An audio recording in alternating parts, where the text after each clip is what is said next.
All right, so we're still doing this live thing. Just making sure it's actually recording.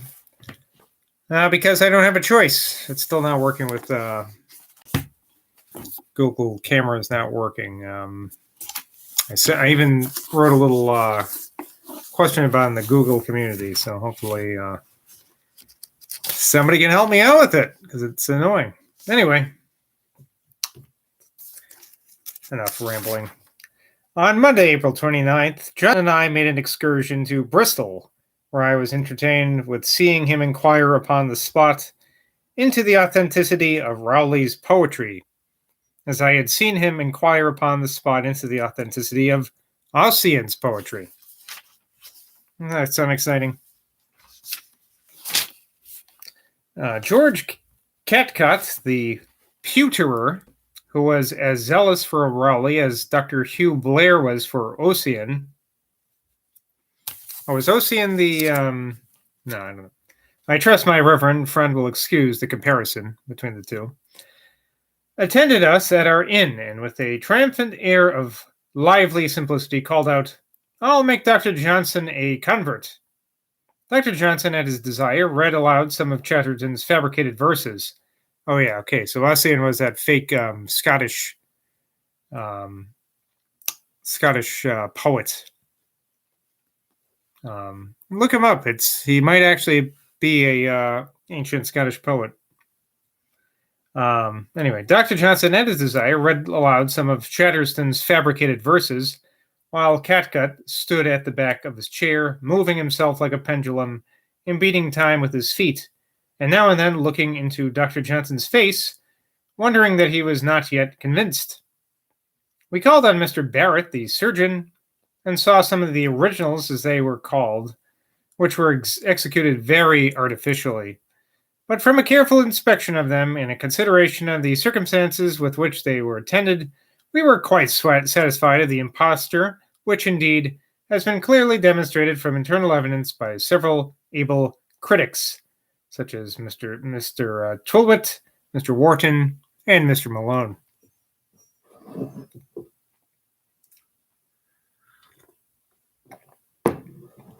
Honest Catcutt seemed to pay no attention whatever to any objections, but insisted, as an end of all controversy, that we should go with him to the tower of the Church of St. Mary, Redcliffe, and view with our own eyes the ancient chest in which the manuscripts were found. To this, Dr. Johnson good-naturedly agreed, and though troubled with a shortness of breathing, labored up a long flight of steps till we came to the place where the wondrous chest stood. "There," said Catcutt, with a bouncing, confident credulity, "there is the very chest itself." After this ocular demonstration, there was no more to be said. He brought to my recollection a Scotch Highlander, a man of learning too, and who had seen the world, attesting, and at the same time giving his reasons for the authenticity of Fingal. "I have heard all the poems when I was young." "Have you, sir? Pray, what have you heard?" "I have heard Ossian, Oscar, and every one of them." Johnson said of Chatterton, "This is the most extraordinary young man that has encountered my knowledge. It is wonderful how the whelp has written such things." We were by no means pleased with our inn at Bristol. "Let us see now," said I, "how we shall describe it." Johnson was ready with his raillery. "Describe it, sir? Why, it was so bad that Boswell wished to be in Scotland." Oh, this. After Dr. Johnson returned to London, I was several times with him at his house, where I occasionally slept in the room that he had assigned to me. I dined with him at Dr. Taylor's, at General Oglethorpe's, and at General Paoli's. To avoid a tedious minuteness, I shall group together what I have preserved of his conversations during this period also, without specifying each scene where it passed, except one, which will be found so remarkable as certainly to deserve a very particular relation. Where the place or the persons do not contribute to the zest of the conversation, it is unnecessary to encumber my page with mentioning them. To know of what vintage our wine is enables us to judge of its value and to drink it with more relish, but to have the produce of each vine of one vineyard in the same year kept separate would serve no purpose. To know that our wine, to use an advertising phrase, is of a stock of an ambassador lately deceased, heightens its flavor. But it signifies nothing to know the bin where each bottle was once deposited. Okay, Boswell, you've carried this metaphor on long enough.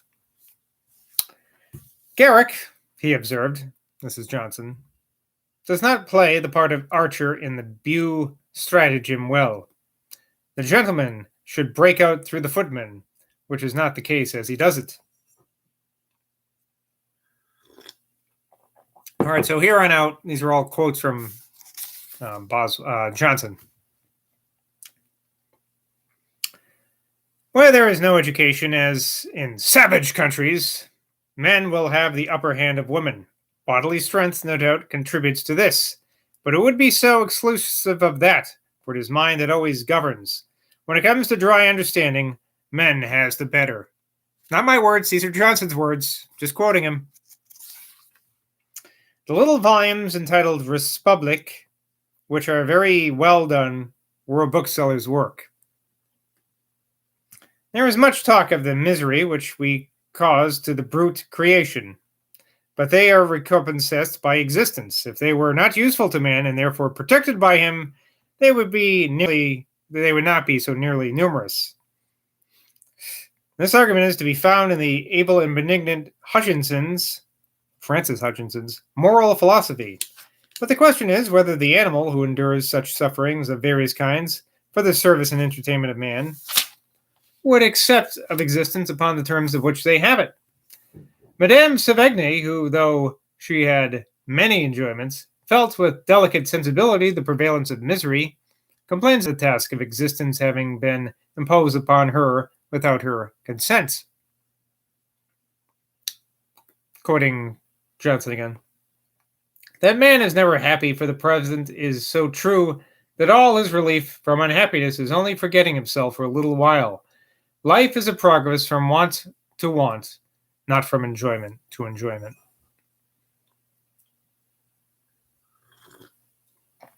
Though many men are nominally entrusted with the administration of hospitals and other public institutions, almost all the good is done by one man, by whom the rest are driven on, owning to confidence in him and indolence in them.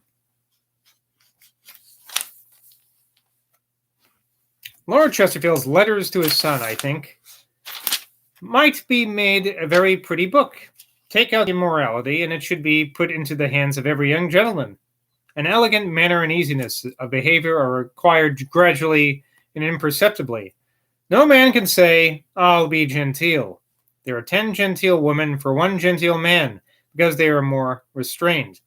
A man without some degree of restraint is insufferable, but we are less restrained than women. Were a woman sitting in company to put out her legs before her as most men do, we should be tempted to kick them in. Again, Johnson's words, not mine.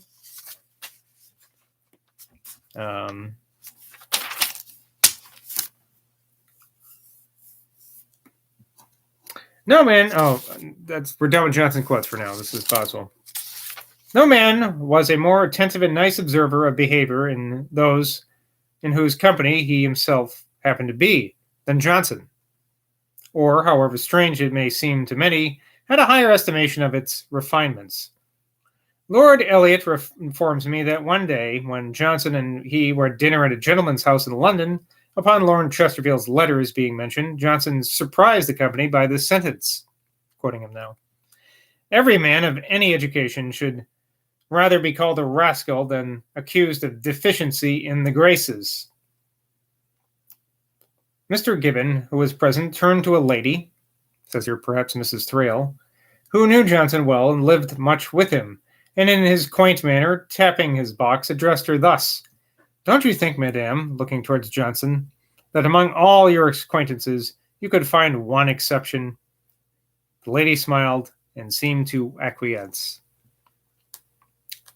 I read, said Johnson, Sharp's letters on Italy once again when I was at Bath. There is a great deal of matter in them. Mrs. Williams was angry that Thrale's family did not send regularly to her every time they heard from me while I was in the Hebrides. Little people are apt to be jealous, but they should not be jealous, for they ought to consider their superior attention will necessarily be paid to superior fortune or rank. Two persons may have equal merit, and on that account may have an equal claim to attention, but one of them may have also fortune and rank, and so may have a double claim.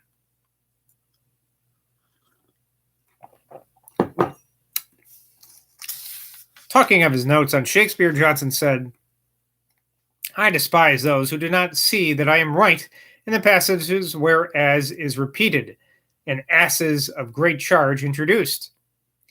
That on to be or not to be is indisputable. Footnote here from Boswell. It may be observed that Mr. Malone, in his very valuable edition of Shakespeare, has fully vindicated Dr. Johnson from the idle censures which the first of these notes had given risen to. The interpretation of the other passage, which Dr. Johnson allows to be disputable, he has clearly shown to be erroneous. A gentleman, says here this is George Stevens, whom I found sitting with him one morning, said that in his opinion, the character of an infidel was more detestable than that of a man notoriously guilty of an atrocious crime. I deferred from him because we are sure of the odiousness of the one than of the error of the other. Johnson said, Sir, I agree with him, for the infidel would be guilty of any crime if he were inclined to it. Quoting Johnson again here, many things which are false are transmitted from book to book and gain credit in the world. One of these is the cry against the evil of luxury. Now, the truth is that luxury produces much good. Take the luxury of building in London. Does it not produce real advantage in the conveniency and elegance of accommodation, and this all from the exertion of industry? People will tell you, with a melancholy face, how many builders are in Gaul, Gaol. It is plain they are in Gaul, not for building, for rents are not fallen. A man gives half a guinea for a dish of green peas. How much gardening does this occasion? How many laborers must the competition to have such things early in the market keep in employment? You will hear it said very gravely, why are not the half guinea thus spent in luxury given to the poor? To how many might it have afforded a good meal? Alas! Has it not gone to the industrious poor, whom it is better to support than the idle poor?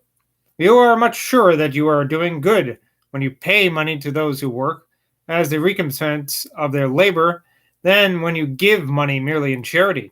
Suppose the ancient luxury of a dish of peacock's brains were to be revived. How many carcasses would be left to the poor at a cheap rate? And as to the rout that is made about people who are ruined by extravagance, it is no matter to the nation that such individuals suffer. When so much general productive exertion is the consequence of luxury, the nation does not care, though they are debtors in Gaul. Nay, they would not care, though their creditors were there too.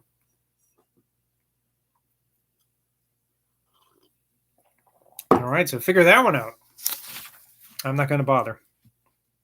The uncommon vivacity of General Oglethorpe's mind and variety of knowledge having sometimes made his conversation seem too desultory, Johnson observed, Oglethorpe, sir, never completes what he has to say. I felt guilty to that as well. Johnson, on the same account, made a similar remark on Patrick Lord Elibank. Sir, there is nothing conclusive in his talk. When I complained of having dined at a splendid table, without hearing one sentence of conversation worthy of being remembered, Johnson said, Sir, there seldom is in any such conversation. Yeah, it says it in your footnote, this table was with the Earl of Pembroke at Wilton. I answered, Why then meet at table? Johnson said, Why, to eat and drink together and to promote kindness. And, sir, this is better done when there is no solid conversation. For when there is, people defer an opinion and get into bad humor, or some of the company who are not capable of such conversation are left out and feel themselves uneasy. It was for this reason Sir Robert Walpole said he always talked bawdy at the table, because in that all could join. Being irritated by hearing a gentleman ask Mr. Levitt a variety of questions concerning him, and I should have you know a footnote tells us this gentleman is Boswell himself. When Boswell was sitting by, Johnson broke out, "Sir, you have but two topics, yourself and me. I am sick of both." "A man," said Johnson, "should not talk of himself, nor much of any particular person. He should take care not to be made a proverb, and therefore should avoid having any one topic of which people can say, 'We shall hear him upon that.'"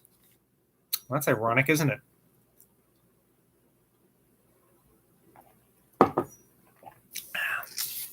There was a Dr. Oldfield who was always talking of the Duke of Marlborough. He came into a coffee house one day and told that his Grace had spoken in the House of Lords for half an hour.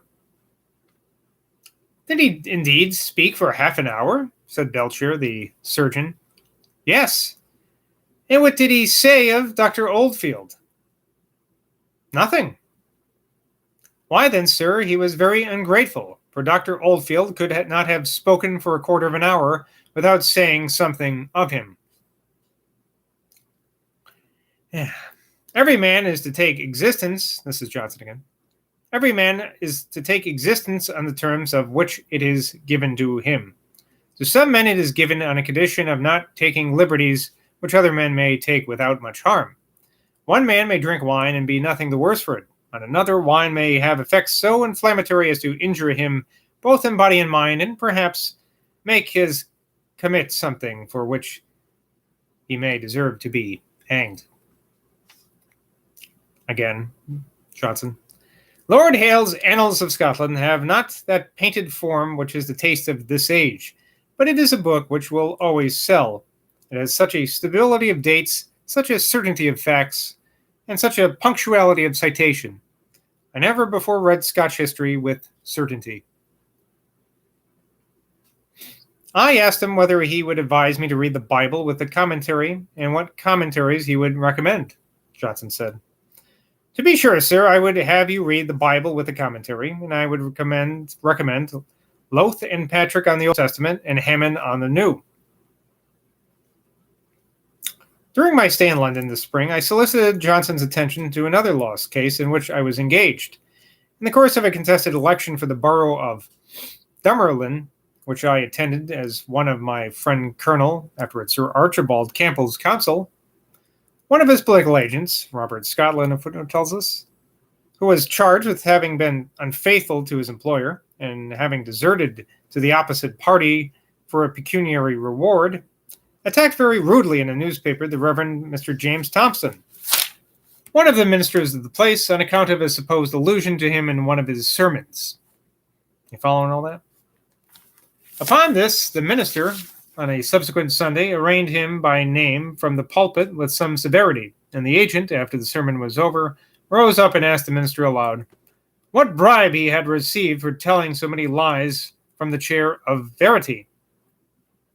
I was present at the very extraordinary scene. The person arraigned and his father and brother, who had also had a share both of the reproof from the pulpit and in the retaliation, brought an action against Mr. Thompson in the Court of Session for defamation and damages, and I was one of the counsel for the reverend defendants. The liberty of the pulpit was our great ground of defense, but we argued also on the provocation of the previous attack and on the instant retaliation. The Court of Session, however, the 15 judges, who are the same time the jury, decided against the minister, contrary to my humble opinion, and several of them expressed themselves with indignation against him. He was an aged gentleman, formerly a military chaplain, and a man of high spirits and honor. Johnson was satisfied that the judgment was wrong and dictated to me the following argument in confutation of it. But that argument will have to wait for another day, because I'm not going to start that tonight. So until next time, bye from Boswell. Oh, I got to end it. There we go.